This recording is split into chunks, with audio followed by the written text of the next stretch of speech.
रामकृष्ण हरी मंडळी, श्री स्वामी समर्थ. दिवाळीमधला सर्वात महत्त्वाचा दिवस म्हणजे धनत्रयोदशी. काही जण वसुबारसला देखील पहिला दिवा मानतात, तर काही जण दिवाळीची पहिली आंघोळ ही धनत्रयोदशीच्या दिवशी म्हणजे धनत्रयोदशीच्या दिवशी करतात. तर आज आपण आजच्या या व्हिडिओमध्ये योग्यरित्या धनत्रयोदशीची पूजा कशी करावी, या दिवशी केलेली खरेदी म्हणजे या दिवशी आपण जे काही खरेदी करतो त्यानंतर आपली जी काही मालमत्ता आहे तर त्यामध्ये 13 पटीने वाढ होत असते असं सांगितलं जातं. धनत्रयोदशीच्या दिवशी पूजा करत असताना आपल्याला काही नियमांचं पालन करायला हवं. याशिवाय काही महत्त्वाच्या गोष्टी या पूजेमध्ये असायलाच हव्या. तर या कोणत्या वस्तू आहेत तर ते देखील आपण या व्हिडिओतून पाहणार आहोत. यासोबतच फक्त दिवाळीचं पूजन म्हणजे डेकोरेशन नव्हे, फक्त सजावट नव्हे, तर योग्य शास्त्रानुसार पूजा कशी करायची, कोणत्या मुख्य वस्तू पूजेमध्ये आपण ठेवायच्या आहेत, जास्तीत जास्त डेकोरेशन सजावट न करता अगदी योग्यरित्या शास्त्रीयरित्या पूजा कशी करावी, तर ही आपण आज या व्हिडिओतून पाहणार आहोत. तर या दिवसांमध्ये ज्या काही वस्तू असतात तर त्या पूजेमध्ये असणं खूप गरजेचं असतं. पूजेचं संपूर्ण फळ आपल्याला मिळत असतं. त्यासाठी योग्यरित्या पूजा करणं तेवढंच महत्त्वाचं आहे. त्यासाठी हा व्हिडिओ शेवटपर्यंत पहा. चॅनलवरती नवीन असाल तर नक्की सबस्क्राईब करा आणि हा व्हिडिओ जास्तीत जास्त लोकांपर्यंत शेअर करा. ज्या ठिकाणी पूजा मांडणार आहे तर ती जागा स्वच्छ करून घ्यायची आहे. अर्थातच आपण दिवाळीच्या अगोदर आपलं संपूर्ण घर स्वच्छ करत असतो. ज्या ठिकाणी पूजा मांडणार आहे ती जागा स्वच्छ करून तिथे रांगोळीने स्वस्तिक काढायचं, त्यावरती हळदी कुंकू अक्षता एक फूल व्हायचं, त्यावरती पाट किंवा चौरंग मांडायचा आहे.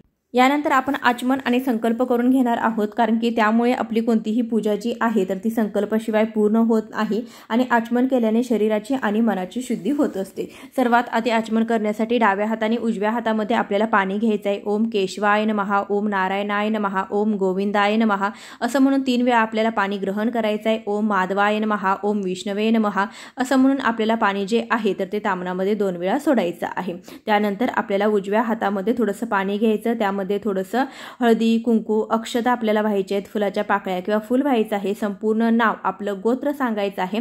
त्यानंतर आपण ही पूजा कशासाठी करतोय तर ते सांगायचं आहे आणि हे जे पाणी आहे तर ते तामणामध्ये सोडून द्यायचं आहे. त्यानंतर 3 वेळा हातावरती पाणी सोडायचं. अशा प्रकारे आपण संकल्प सोडायचा आहे.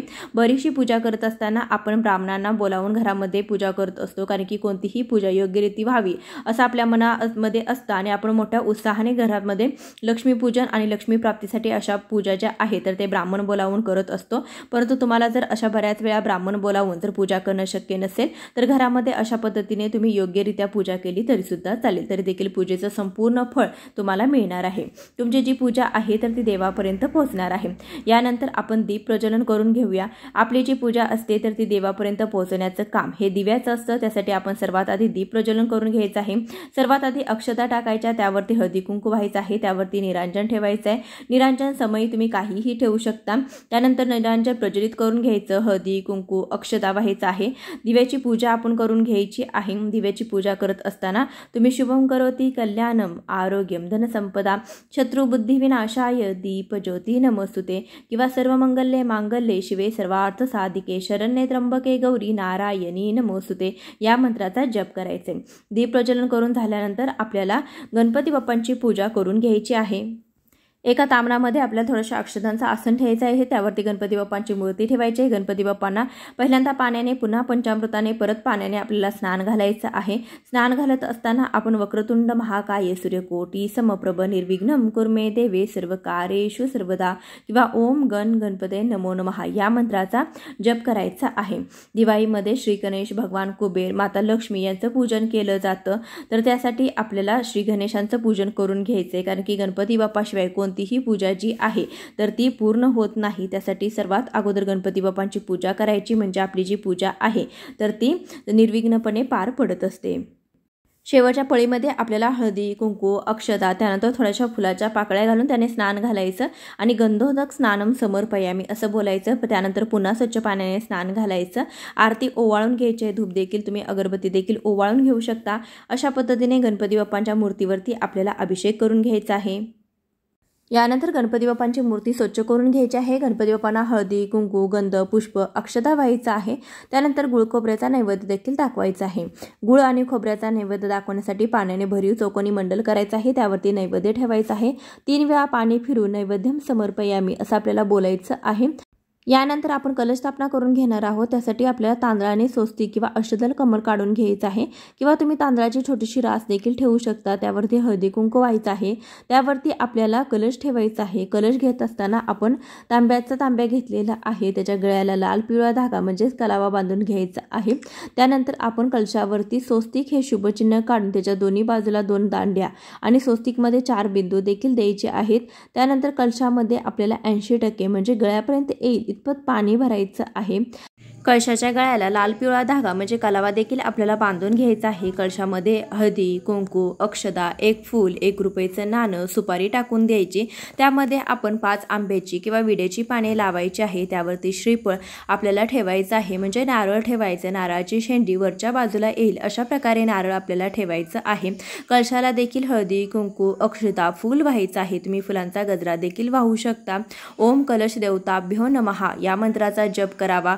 त्यानंतर तुम्ही अगरबत्तीने ओवाळून देखील घ्यायचं आहे।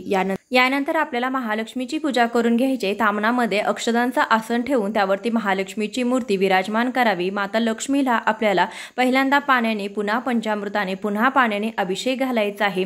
या दिवशी तुम्ही दक्षिणावर्ती शंखाने देखील माता लक्ष्मीच्या मूर्तीवरती अभिषेक घालू शकता। दक्षिणावर्ती शंखाने अभिषेक केल्याने आपल्याला जास्त लाभ होतो। याशिवाय या दिवशी तुम्ही हळदीच्या पाण्याने कुंकवाच्या पाण्याने देखील माता लक्ष्मीच्या मूर्तीवरती अभिषेक घालू शकता।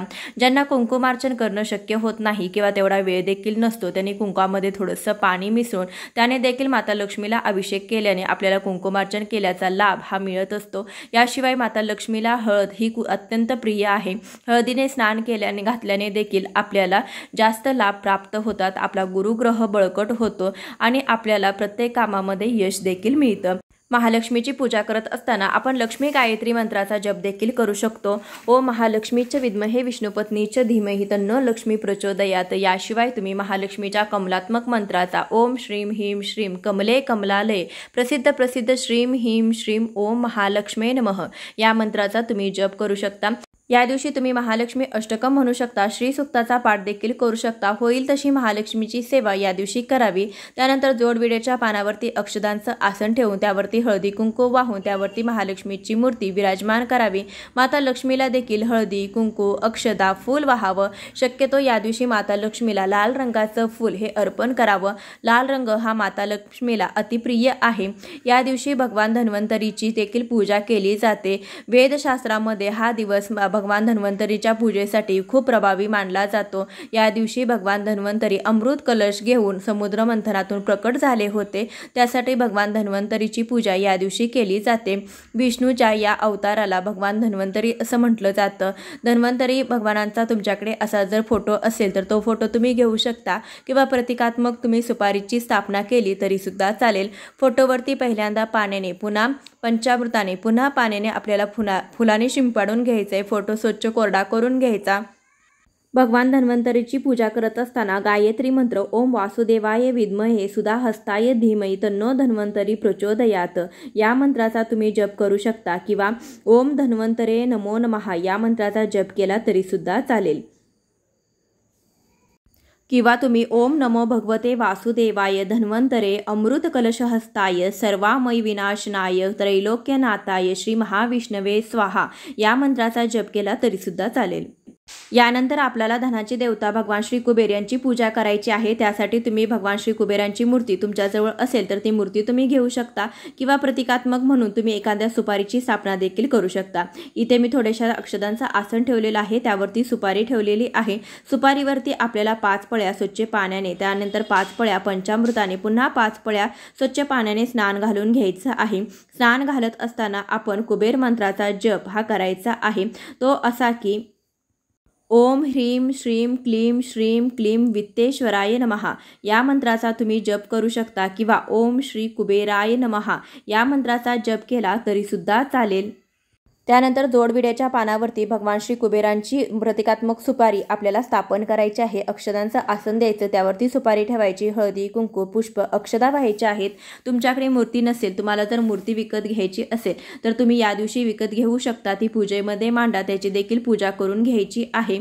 अशा प्रकारे भगवान श्री कुबेरांची आपल्याला पूजा करायची आहे। जे काही साहित्य तुम्हाला खरेदी करायचं आहे तर ते खरेदी केल्यानंतर तुम्हाला पूजेमध्ये या दिवशी अवश्य मांडायचं आहे। धन म्हणजे पैसा, सोने, चांदी यांची पूजा करून आपण व आपल्या कुटुंबाची उत्तरोत्तर प्रगती व्हावी अशी प्रार्थना आपण भगवान श्री कुबेर देवता यांच्याकडे करायची आहे। यानंतर सर्व देवी देवतांचे प्रतीक म्हणून आपल्याला एक सुपारी घ्यायची आहे। कुलदेवतेचं स्वरूप म्हणून आपण ही सुपारी घेतलेली आहे। थोड्या अक्षतांचं आसन द्यायचं आहे, त्यावरती सुपारी ठेवायची आहे। या सुपारीवरती 5 पळ्या स्वच्छ पाण्याने, त्यानंतर पंचामृताने, पुन्हा 5 पळ्या स्वच्छ पाण्याने स्नान घालून घ्यायचं आहे। स्नान घालत असताना ओम कुलदेवताय नमो नमः या मंत्राचा जप तुम्ही करू शकता किंवा तुमचे जे कोणी कुलदैवत असेल तर त्या कुलदैवतांचा जयघोष तुम्ही करू शकता किंवा तुम्ही ज्योतिबाच्या नावानं चांग भलं असा देखील जयघोष करू शकता। तुम्ही तुमच्या कुलदेवतांचं नामस्मरण करू शकता। यानंतर सुपारीवरती स्नान करून अभिषेक घालून घेतलेलं आहे। त्यानंतर विड्याच्या 2 पानावरती अक्षतांचं आसन देऊन त्यावरती सुपारी स्थापित केलेली आहे। हळदी कुंकू अक्षता वाहून यांची पूजा करून घेतलेली आहे। कोजागिरी पौर्णिमेच्या ज्या सुपाऱ्या आपण वापरतो त्या देखील सुपाऱ्या तुम्ही व्यवस्थित ठेवल्या असतील तर त्या सुपाऱ्या तुम्ही या पूजेमध्ये दिवशी देखील वापरल्या तरी सुद्धा चालतं। यानंतर इथे मी 5 सुगडी घेतलेल्या आहेत, तर 5 सुगडी किंवा 5 वाट्या तुम्ही घ्यायच्या आहेत आणि 5 किंवा 7 वाट्या घेतल्या किंवा सुगडी घेतल्या तरी सुद्धा चालतात। या दिवशी आपल्याला धान्याची पूजा देखील करून घ्यायची आहे। आपल्या घरामध्ये जे काही धान्य असेल तर ते आपण सुगडीमध्ये भरून त्याची देखील पूजा केली जाते। या दिवशी सोन्याची, दागिन्याची जशी पूजा करतो त्यासोबतच धनधान्याची देखील पूजा करण्याला विशेष असं महत्त्व आहे। तर 5 सुगडामध्ये आपण आपल्या घरामध्ये जे काही धान्य आहे तर ते भरून घ्यायचं आहे। धान्याच्या ज्या राशी आहे तर त्या आपल्याला ठेवायच्या आहेत। तुम्ही तांदळाच्या राशीवरती जे सुगड आहे तर ते ठेवायचं आहे। सुगड नसेल तर मातीचं भांडे असेल तर ते वापरू शकता किंवा तुम्ही एखादी वाटी घेऊन त्या वाटीमध्ये सगळे धान्य ठेवले तरी सुद्धा चालतील। धान्यावरती हळदी कुंकू पुष्प वाहून घ्यायचं आहे। याची देखील आपल्याला पूजा करून घ्यायची आहे। सुगडी ठेवत असताना सुगडी जर खूप रंगीत आणि डेकोरेटिव्ह असतील तरी देखील तुम्हाला त्यावरती 5 हळदी कुंकवाची बोटे ही नक्कीच उठवायची आहे। त्यानंतर पुष्प वाहून पूजा करायची आहे। इथे आपण धान्यांची पूजा करून घेतलेली आहे। त्या लक्ष्मी पूजनाच्या दिवशी आपण आपल्या घरातील सोन्या दागिन्याची ज्या काही वस्तू असतील तर त्यांची पैशाची पूजा करतो, परंतु त्यासोबतच धनत्रयोदशीच्या दिवशी देखील आपल्याला घरातील धनाची पूजा असे तर ती करायची असते। तुम्ही सोन्याचे चांदीचे ज्या काही वस्तू तुम्ही खरेदी केल्या असतील किंवा तुमच्या घरामध्ये जे काही दागिने असतील तर त्यांची देखील पूजा तुम्ही करू शकता। तांदळाच्या राशीवरती आपण आपलं जे धन आहे तर ते ठेवायचं आहे। त्यावरती हळदी कुंकू अक्षता व्हायच्या आहेत, यांची पूजा करून घ्यायची आहे। पूजेमध्ये थोडेसे पैसे देखील ठेवायचे आहेत। पैसे ठेवत असताना तुम्ही कितीही रुपये घ्या, परंतु त्यावरती तुम्हाला 1 रुपयाचं नाणं हे अवश्य ठेवायचं आहे, कारण की आपण धन आपल्या घरातील जे काही धान्य आहे तर त्यांची या दिवशी पूजा करून घेत असतो। यानंतर आपली जी धन्वंतरी देवता आहे त्यांना आयुर्वेदामध्ये अनन्यसाधारण असं महत्त्व आहे। त्यांना देखील आपण तुळशीचं पान जे आहे तर ते व्हायचं आहे, कारण की भगवान विष्णूंना तुळशीचं पान हे अतिप्रिय आहे आणि आयुर्वेदामध्ये तुळशीला देखील अनन्यसाधारण असं महत्त्व असतं। त्यासाठी धन्वंतरी देवतेला तुम्हाला तुळस व्हायची आहे। तुळस या दिवशी तोडू नका, अगोदरच्या दिवशी तुम्ही तुळस तोडून ठेवू शकता। त्यानंतर जो महत्त्वाचा नैवेद्य या दिवशी दाखवला जातो तर तो म्हणजे धन्याचा आणि गुळाचा नैवेद्य या दिवशी आपल्याला दाखवायचे आहेत, कारण की धने आयुर्वेदाच्या दृष्टीने खूपच महत्त्वपूर्ण मानले जातात। शिवाय धनाला आपण धनत्रयोदशीच्या दिवशी धन्याला धन असं देखील म्हणत असतो, लक्ष्मीचं स्वरूप मानत असतो। तर त्यासाठी धनाची देखील या दिवशी पूजा केली जाते। तुम्ही काहीच खरेदी करणं तुम्हाला जर शक्य झालं नाही तर या दिवशी तुम्ही 5 रुपयाचे धने देखील नक्कीच खरेदी करून आणू शकता, आपल्या पूजेमध्ये मांडू शकता। तुमच्या घरामध्ये धने जर असतील तरी देखील तुम्हाला या दिवशी धने जे आहे तर ते आवर्जून खरेदी करून आणायचे आहेत। त्यानंतर प्रसाद स्वरूपामध्ये आपल्याला मांडायचे आहेत। त्याचा नैवेद्य देखील तुम्हाला दाखवायचा आहे। पाण्याने भरीव चौकोनी मंडल करायचं, त्यावरती नैवेद्य ठेवायचं आणि त्यानंतर 3 वेळा पाणी फिरवून नैवेद्यम समर्पयामी असं आपल्याला म्हणायचं आहे। धन्वंतरी देवतेला आपल्याला एक महत्त्वाचा नैवेद्य या दिवशी अर्पण करायचा आहे। या गोष्टी आयुर्वेदामध्ये खूप महत्त्वाच्या असतात, तर त्या म्हणजे कडुलिंबाची पाने 2-3 किंवा तुळशीपत्र, दालचिनी, हळकुंड, पुदिन्याची पाने, आल्याचा तुकडा, इलायची, त्यानंतर लवंग, काळी मिरी किंवा कोरफडीचा तुकडा असेल तर हे काही जे साहित्य आहे तर ते आयुर्वेदामध्ये खूप महत्त्वाचं असतं। जसं साहित्य आपल्या किचनमध्ये देखील अगदी सहज आपल्याला उपयोगी पडतं आणि उपलब्ध देखील असतं, तर हे साहित्य आपण घ्यायचं आहे। या दिवशी धन्वंतरी देवतेला आपल्याला हे अर्पण करायचं आहे। ही एक गोष्ट करायला तुम्ही अजिबात विसरू नका, कारण की या दिवसाला आयुर्वेदामध्ये खूप महत्त्व आहे। आपल्या घरातील सर्वांना उत्तम आरोग्य आणि निरोगी आरोग्य लाभावं, उत्तम आयुष्य लाभावं यासाठी आपल्याला हे जे काही आयुर्वेदामधल्या वस्तू आहेत तर त्या या देवतांना अर्पण करायच्या असतात। यासाठी ह्या ज्या वस्तू आहेत तर त्या पूजेमध्ये आपल्याला नक्कीच अर्पण करायच्या आहेत। यामधल्या काही वस्तू नाही सापडल्या तरी सुद्धा चालतील। ज्या काही वस्तू जवळ असतील, कडुलिंबाची 2 पाने घ्या, तुळशीपत्र घ्या, हे तर तुम्ही नक्कीच ठेवू शकता। यानंतर गोडाचा नैवेद्य दाखवायचा आहे। तुम्ही जो काही फराळ केलेला आहे, जो काही नैवेद्य केलेला आहे तर तो तुम्ही या दिवशी दाखवू शकता किंवा तुम्ही 5 फळांचा नैवेद्य देखील, मिठाईचा नैवेद्य देखील या दिवशी दाखवू शकता। काही शक्य नाही झाले तर फक्त गुळाचा आणि धन्याचा नैवेद्य आवर्जून दाखवावा। जेव्हा असुरासोबत देवाने समुद्र मंथन केलं तेव्हा माता लक्ष्मी प्रकट झाली आणि त्यासोबतच धन्वंतरी देवता अमृत कलश घेऊन म्हणजे अमृत कुंभ घेऊन या समुद्र मंथनातून बाहेर पडलं होतं। अमृताचा कलश हातामध्ये घेऊन धन्वंतरी देवता समुद्र मंथनातून बाहेर आली। म्हणून या दिवशी धन्वंतरी देवताची पूजा करणं देखील आयुर्वेदाच्या दृष्टीने खूप महत्त्वाचं मानलं जातं। या दिवशी प्रसाद म्हणून कडुलिंबाच्या पानाचा बारीक केलेले तुकडे आणि साखर देखील लोकांना देण्यात येते। यात देखील मोठा अर्थ आहे। कडुलिंबाची पानं उत्पत्ती देखील अमृतापासूनच झालेली आहे। धन्वंतरी हा अमृत देणारा याचं प्रतीक म्हणून कडुलिंबाची पानं, जे काही तुकडे आहेत कडुलिंबाच्या पानाचे आणि साखर धन्वंतरी देवांचा प्रसाद म्हणून वाटला जातो। या दिवशी धनाची देवता म्हणून देखील पूजा केली जाते। या दिवशी लक्ष्मी मातेची पूजा केली जाते। सिद्धी बुद्धीची देवता म्हणून श्री गणेश आणि धनाची देवता म्हणून भगवान श्री कुबेर यांची देखील पूजा केली जाते। या दिवशी शुभ वस्तूंची खरेदी केल्याने, सोन्या चांदीची खरेदी केल्याने आपल्या घरातील धनामध्ये 13 पटीने वाढ होत असते। या दिवशी 13 दिवे लावण्याचा देखील प्रघात आहे। या दिवशी तुम्ही 13 दिवे प्रज्वलित करून ते लावू शकता। यासोबतच ही चिती जी आहे तर ती 13व्या दिवशी येते म्हणून 13 दिवे लावण्याचा प्रघात आहे। यासोबतच या दिवशी यमदीपदान देखील केलं जातं। यमदीपदान कसं करावं याचा सविस्तर व्हिडिओ चॅनलवरती आहे, नक्की पहा आणि त्या प्रकारे तुम्ही यमदीपदान जे आहे तर ते करू शकता।